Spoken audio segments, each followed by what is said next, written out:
Perhaps you have seen this NASA heat map that some organizations and news agencies have used as evidence to accuse the Arakan Army, AA, of burning Rohingya houses in Buthidaung on May 17. Most of the heat spots on this map are derived from 3 satellite sources: VIIRS NOAA-20, VIIRS NOAA-21, and VIIRS SNOAA-20. These satellites have a spatial resolution of 375 meters for fire detection pixels and are more precise than other publicly available satellite data. However, since they only capture observations twice per day, let's switch to another satellite that can provide near real-time data to investigate what happened on May 17.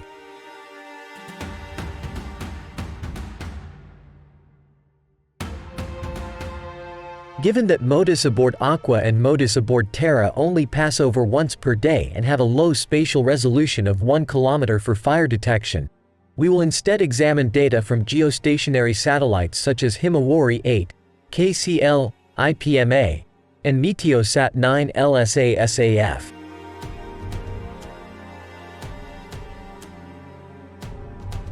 VIIRS 8, IPMA, has a spatial resolution of 2 kilometers and updates every 10 minutes. Meteosat-9 LSA SAF has a spatial resolution of 3 kilometers and updates every 15 minutes. The imagery from these satellites has become crucial both for accusing the Arakan Army of burning the town and for countering that claim by proving it was actually airstrike bombings by the military council. According to a Reuters article, several eyewitnesses accused the AA of burning houses after 10 p.m. James Rodehaver, head of the UN Office of Human Rights for Myanmar, went even further, stating that the Arakan Army used burning sticks doused in petrol, which were flung to start and spread blazes.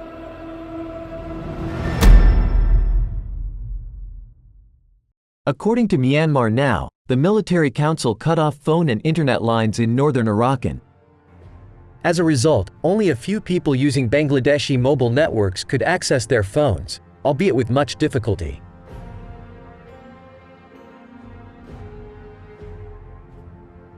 According to BBC Burmese News on May 18, a witness reported that the town was set alight at 10 p.m., but they did not know who was responsible.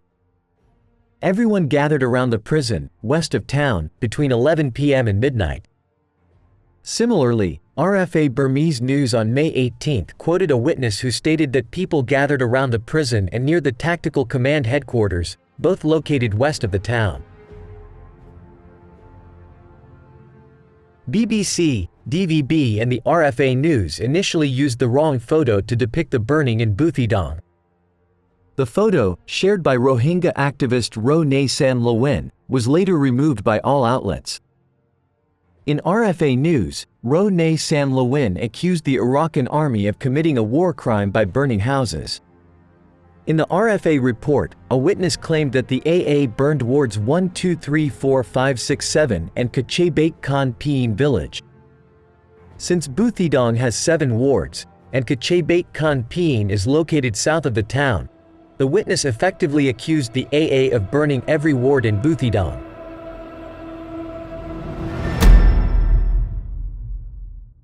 Before delving into further details, let's first examine the map of Buthidaung and the numbering of its wards. Multiple reports from local news agencies, videos, and witnesses indicate that Rohingya militias, under the command of the military council, looted and burned non-Muslim houses in and around Buthidaung and Mongda during April and May.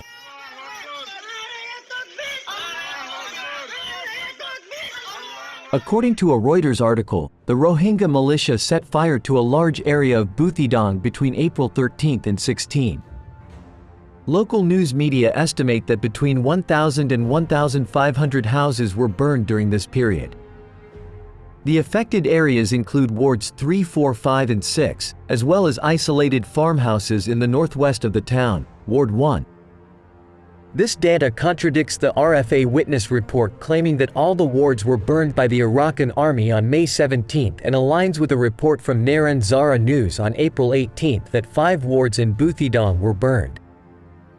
According to Arakan Bay News, they conducted interviews with around 50 witnesses, including local UN office staff and religious leaders.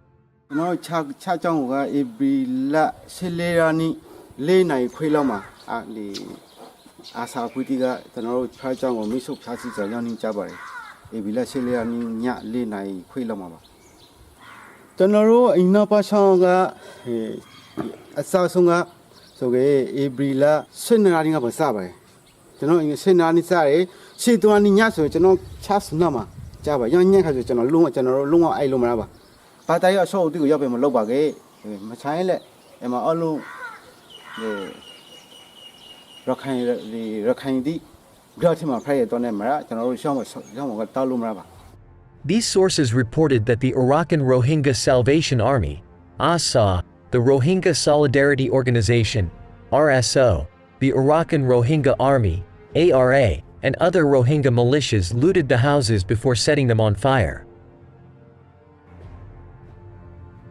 The burned buildings included several Buddhist temples and Christian churches, a WFP storage facility, and an MSF office. According to one witness, many Muslim civilians participated in looting the houses during April. In a statement on June 8, the ULA-AA reported that a total of 2,909 houses were burned during April and May, including 2,237 Rakhine houses, 550 Muslim houses, and 122 Hindu houses.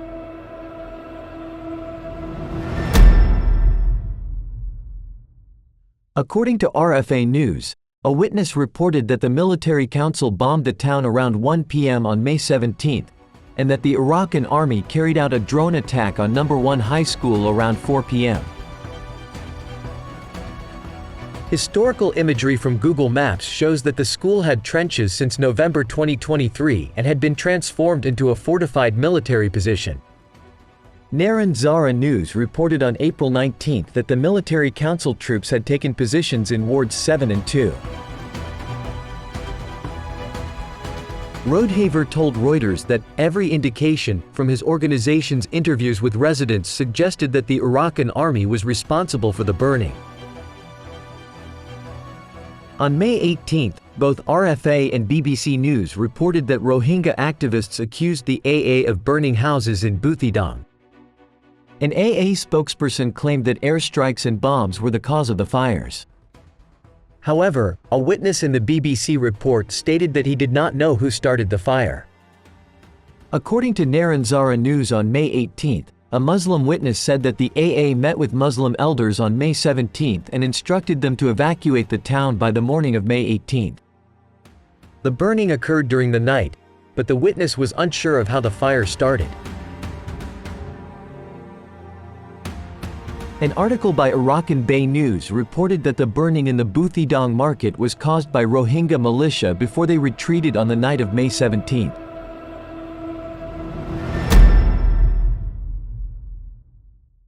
According to multiple sources, the burning in Buthidaung began after 10 p.m. on May 17. While many Rohingya activists and witnesses claimed that the Arakan Army was responsible for the burning, some also mentioned airstrikes and bombings. Notably, since March, when the ASA, RSO, and ARA began collaborating with the military council, many Rohingya activists stopped blaming the military council for airstrikes and instead focused their accusations solely on the AA through social media. According to Naranjara News on May 18, a Buthidaung local reported that after the AA captured several military council camps on the night of May 17, the military council retaliated with continuous airstrikes and bombings. A resident from Mongda said that he could hear the sounds of gunfire and artillery from 11 a.m. on May 17 until the evening of May 18. He also reported hearing Y-12 bombings on the morning of May 18. However, Rohingya told Reuters that there was no indication at all that airstrikes had caused the fires and noted that there were no reports of the large explosions typically associated with such attacks. On May 17, between 10:38 and 10:53 p.m., several fire spots were observed simultaneously around Buthidaung by 2 geostationary satellites. The fire spots were located in the following areas: inside Buthidaung town, south of Buthidaung, villages northeast of Buthidaung across the river, villages north of Buthidaung, between 263 Infantry Battalion and Border Guard Police BGP-3, west of Buthidaung, between Light Infantry Battalion 243 and Tat Min Chong village. The simultaneous appearance of these fire spots across such a large area within just 20 minutes suggests a coordinated event that would be extremely difficult to achieve without the use of airstrikes. This challenges the dismissal of airstrikes by the UN's James Rohraver. Let's return to the 3 satellites: VIIRS NOAA-20, VIIRS NOAA-21, and VIIRS SNOAA-20. The fire spots detected by these satellites were observed within an 80-minute window, between 1:17 a.m. and 2:34 a.m. on May 18. During this time, several empty fields and previously burned areas in April were burned. The burning continued until 5:33 a.m. on May 18, as observed by 2 geostationary satellites. What could have caused the burning of these empty fields?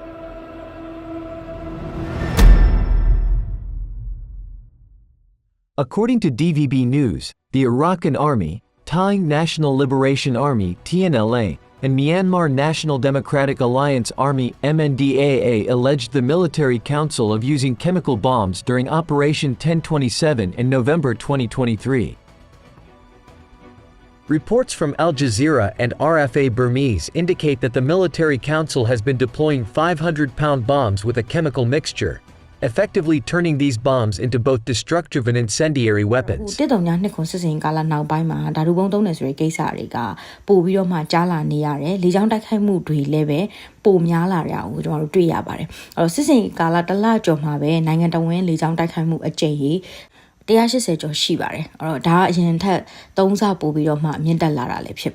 Ms. Zima News detailed a report indicating that the Military Council has been using various incendiary bombs containing a mixture of magnesium, phosphorus, thermite, and chlorine trifluoride. Additionally, Ms. Zima reported that the Military Council deployed 1,000-pound thermobaric fuel air explosive FAE bombs.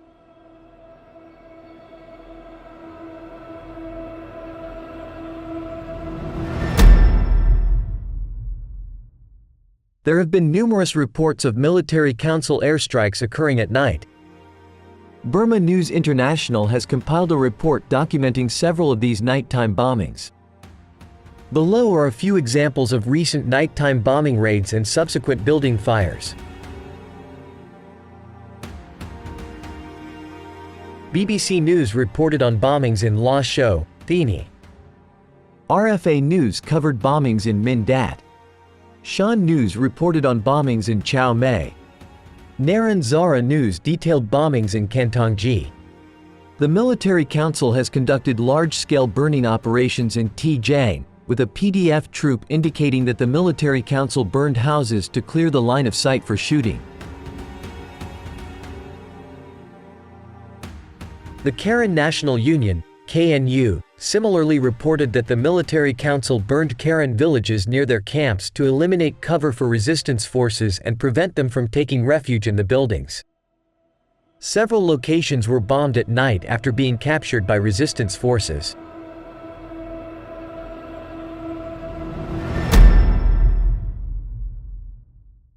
Reuters has compiled additional evidence suggesting that the Arakan Army might be directly responsible for the burning of villages around Buthidaung. James Rohraver of the UN stated that their analysis of the burning of Rohingya settlements in the days preceding the arson in Buthidaung indicated targeted destruction, with only Muslim areas being set ablaze. Where does this accusation originate?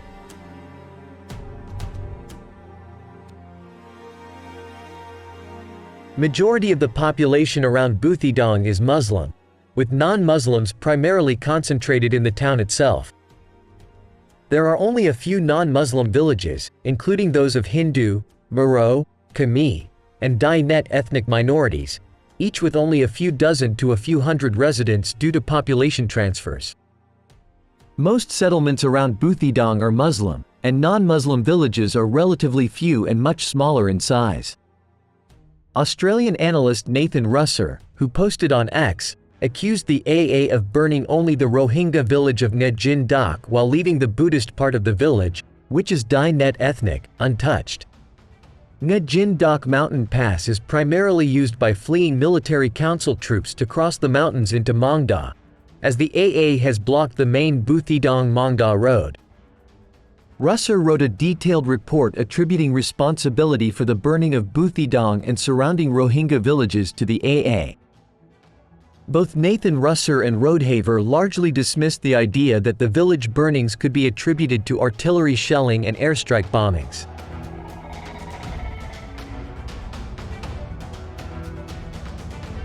Russer noted, the comprehensive destruction, completely burning all villages in this area of the township, strongly suggests that this has been a deliberate campaign of arson and that these towns were not merely damaged by airstrikes, artillery fire, or columns of fleeing troops. The United League of Arakan ULA, Arakan Army AA released several videos in the second week of May showing the evacuation of Rohingya civilians around Buthidaung. However, these videos have been largely dismissed as AA propaganda or interpreted by activists as further evidence to support their allegations against the AA. When the Arakan Army captured Ramri town on March 11, 2024, the entire town and all surrounding villages had been reduced to ash due to continuous artillery shelling and airstrike bombings. Between December 2023 and March 2024, during the AA's assaults on military council camps in Ramri and southern Rakhine State, the military council employed scorched earth tactics, deliberately destroying the town and nearby villages with repeated shelling and airstrikes. By the time the AA took control of Ramri on March 11, the town was completely obliterated. Yet, the activists and international media took little notice of destruction of Ramri. Between November 2023 and February 2024, the military council bombed and destroyed 4 cities captured by the Arakan Army: Paukta, Minbya, Ramri, and Ponajan. The military council had used similar scorched earth tactics in Kalin, Kani, and Tijang throughout 2023. It is surprising that Nathan Russer and Rodehaver would exclude the possibility of airstrike bombings from consideration. The incidents occurred during Myanmar's summer season, the driest time of the year. BBC Burmese News reported on May 13 that many Rohingya sought refuge in AA-controlled areas due to military council shelling and bombing. Naran Zara News stated that military council conducted non-stop airstrikes with jet fighters and Y-12 bombings from the evening of May 12 to the evening of May 13. DMG Media reported on May 4 that the military council had bombed areas near the 15th Military Operation Command Headquarters multiple times on May 3. VOA News reported that the military council attacked AA-controlled towns almost daily and also employed scouting drones. On April 30, fire spots detected by geostationary satellites, as well as VIIRS NOAA-20, VIIRS NOAA-21, and VIIRS SNOAA-20, were observed between 1353 and 1413. The simultaneous burning of a large area across both sides of the river in just 20 minutes suggests the likely use of airstrike bombings. On May 2, fire spots were detected at 2 locations 4 kilometers apart at 10:13, and at another 2 locations at 11:53. On May 11, 3 fire spots were detected between 1833 and 1838. It is important to note that satellites detect only a specific threshold of infrared brightness. Consequently, they may not capture fires with lower temperatures and brightness. This means that not all fires were detected, and bombings that did not result in visible fires were not recorded. After the military council destroyed nearly all potential hideouts and cover for AA troops, they sabotaged the Buthidaung bridge on May 6 to hinder the AA's advance. By issuing early warnings and evacuating civilians in advance, the AA potentially saved tens of thousands of lives in Buthidaung. The AA has consistently issued advance evacuation warnings in other towns such as Ramri and Thandwe. However, these evacuations have sometimes been misinterpreted as forced relocations by activists, leading to several unfounded allegations. As the AA has made gains in Rakhine State, some activists have leveled one-sided accusations against the AA, such as conscripting Rohingya villagers, killing and burning houses, while largely ignoring the atrocities committed by the Military Council, ASA, RSO, ARA, and Rohingya militias.